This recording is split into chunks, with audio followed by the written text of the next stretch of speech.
What's up? What's going on, guys? It's Chino Dimes here, and today I'm going to be talking and reviewing my Omnipro 220 that I just picked up from Harbor Freight about 3 months ago, which, by the way, sucks major balls, which I wouldn't get if I wouldn't wish this on my worst enemy. This machine right here would not get it. Nope. Nah, I'm kidding, guys. For the price, I really recommend it, and it really surprised me, which I will get into later. Alright, guys, in this review, I'm going to talk about my first impressions with it, the build quality, the performance, the pros and cons, and if this machine is right for you. And then at the end of the video and throughout the video, I'm going to show you guys some welding clips of how this machine performs. But yeah, first thing first, I would say out the box, but I didn't get a box because this was a out of box deal that I got on it, which was I think I got 40% off on top of it, which, if by the way you guys see, I highly recommend that you guys get.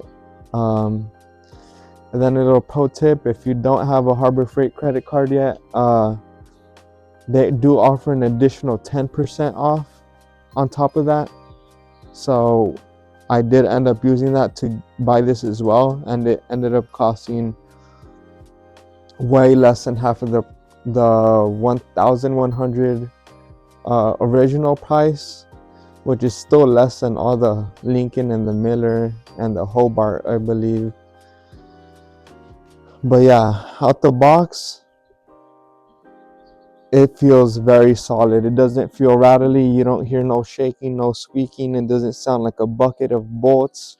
It doesn't sound like it's gonna fall apart on you. It actually sounds and feels surprisingly solid, which I know when everyone thinks of Harbor Freight, they think of cheap, janky parts, but everything on this machine feels solid. I've been carrying it around. I don't have a cart for it yet, so I've been dropping that thing, not dropping it, but moving it around. And yeah, this thing is a solid machine.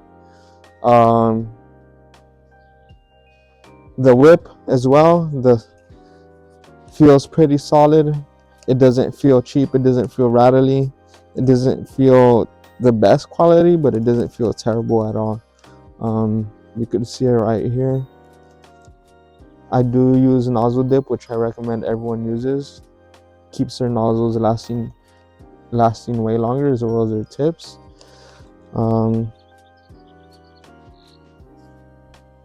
And yeah, everything else that it came with feels pretty solid, as well as the ground clamp. It's a small little ground clamp, but yeah, it works pretty good.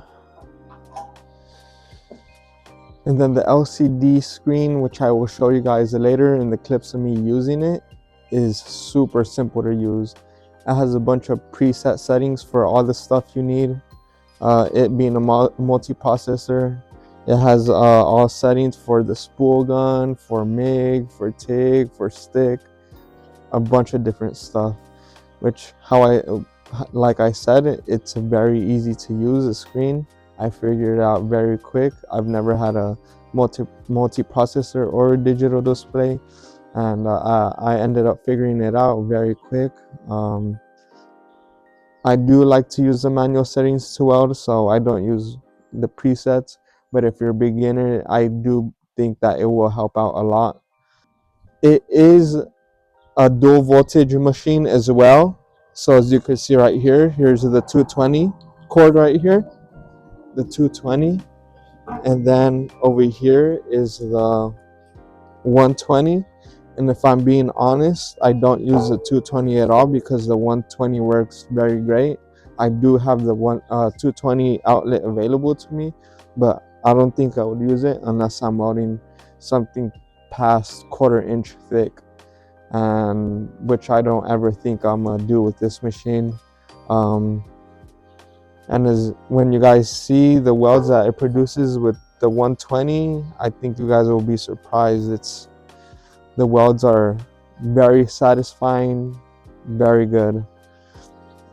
And then, how I said, it is a multi-processor, so it comes with the MIG gun, like I said, and the Stinger.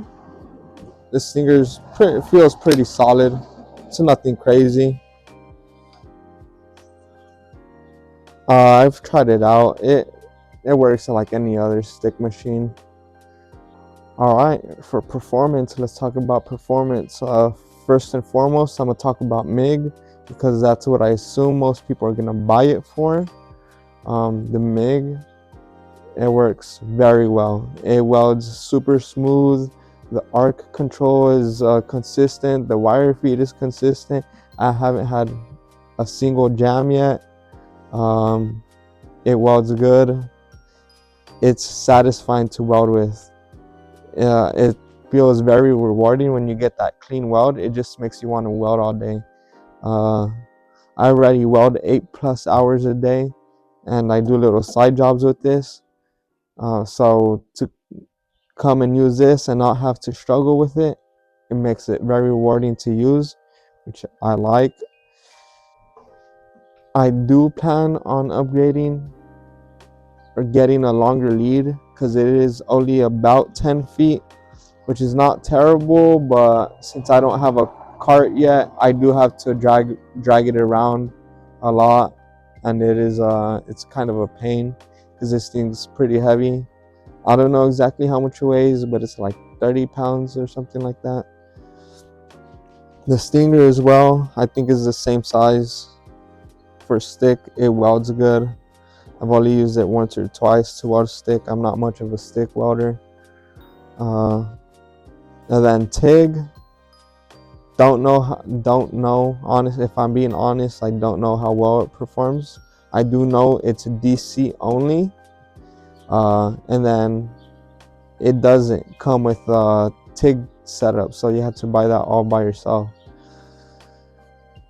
But if anyone has used it, let me know in the comments below, because in the future I do plan on getting the TIG setup. I don't know if it being DC only makes a difference or not, but I heard it does somewhat make of a difference. So like I said, if anyone has used one on this machine, let me know in the comments. And the pros and cons. The pros, the affordability, like I said, it's way cheaper than the Miller. I think the Miller's almost $2,000. This one's like $800 less at $1,100. Cheaper than the Lincoln, cheaper than the Hobart, not by much, but it is cheaper.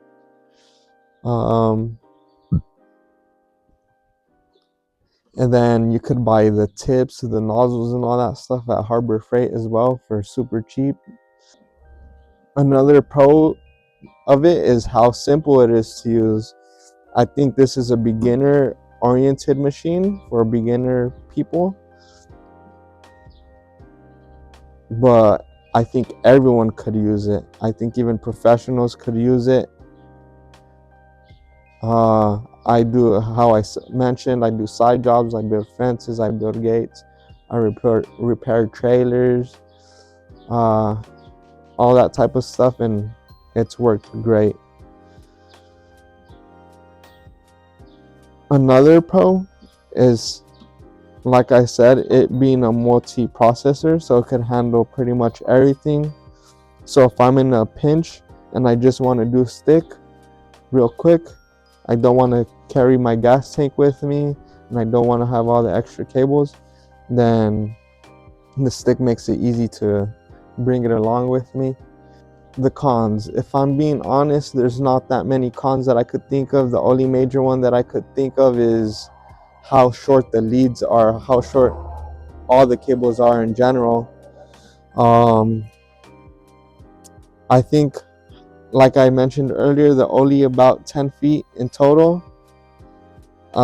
I do wish they came standard 15, but I think for most people the 10 feet works fine.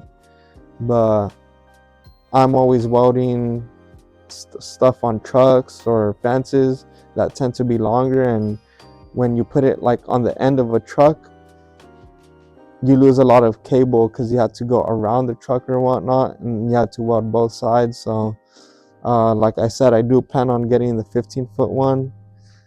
as well as the ground clamp. I do wish that was bigger as well, so I'm gonna upgrade that. I do run an extension cord for the outlet, which it's not terribly short, but it could be longer, like I said. And yeah, I think that's pretty much the only con. Until this thing fails me, I'll update you guys in the future, and I'll tell you guys if it's not working well. Or conclusion, if you guys are looking to do DIY projects or side jobs or anything like that, I highly recommend this machine, especially for the price. It performs, in my opinion, better than people would expect it to perform. It performs very well. If I'm being honest, the only people I wouldn't recommend this machine to is if you're going to be welding hardcore, like 8+ hours every single day.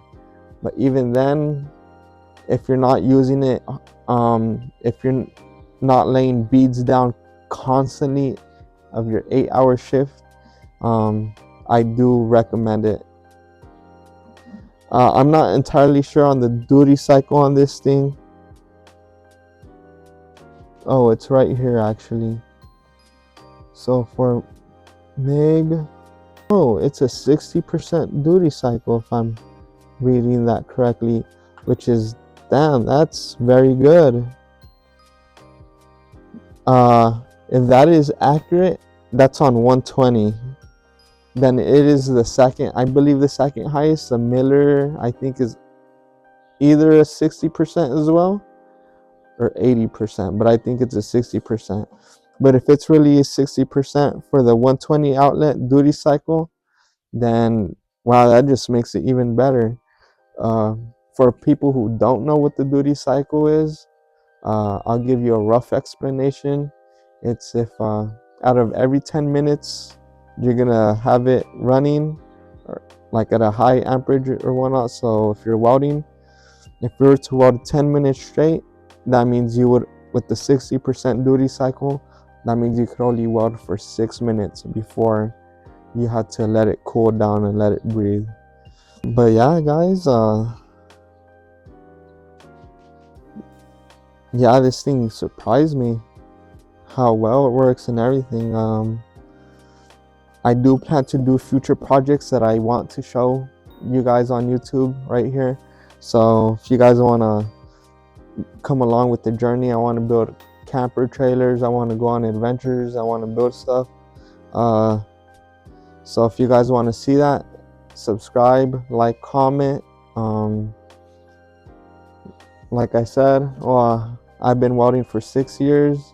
For about 4 of those years, I've been making trailers, been welding flatbed trucks. So that's kind of my expertise. I don't know how to build camper trailers, but I guess I'll figure it out as we go. But yeah, stay tuned for the future, guys. A lot of things to come with this thing.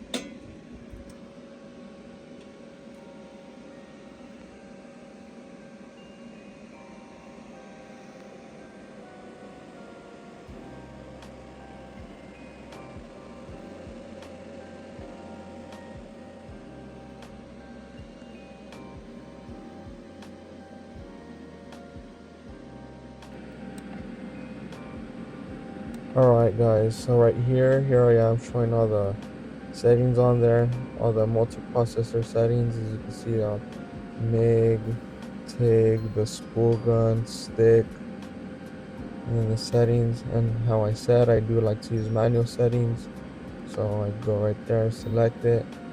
Those are the default settings that it saved me with.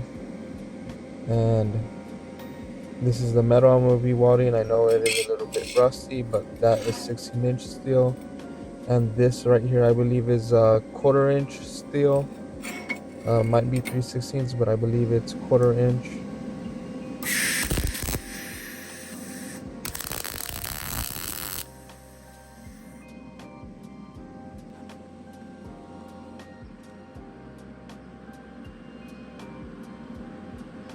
I did run it hotter than I normally would. As you can see, I put 18 volts just so I could get a gauge of how well the machine would handle high temperatures and to see if it would overheat. I didn't weld for long, but it does give a good gauge on how well it could do on higher temps.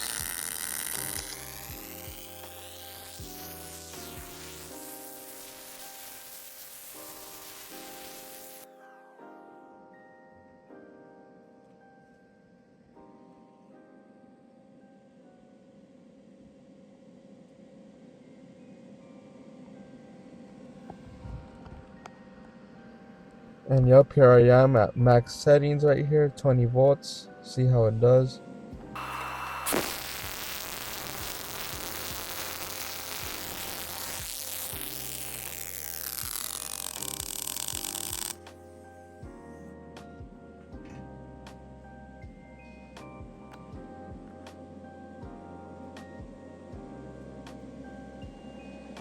Please, online inspectors, don't bully me too hard. I know this isn't the best work, but it gets the job done.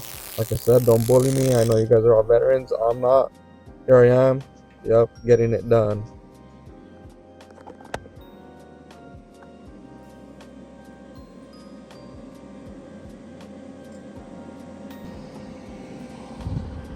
And right here is the 16-inch steel. I did lower my settings a little bit higher than I normally would run for 16-inch steel, but I wanted it to get good penetration to show you guys.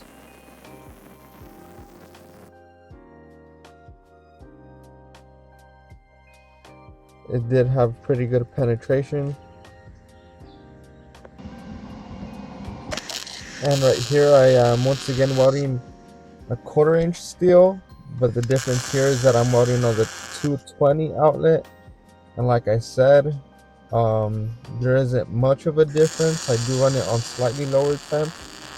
There is a small difference. It does penetrate a little bit better, but it's not going to be a big game changer or nothing like that. As you can see, some clean weld right there, 17 volts. Yeah.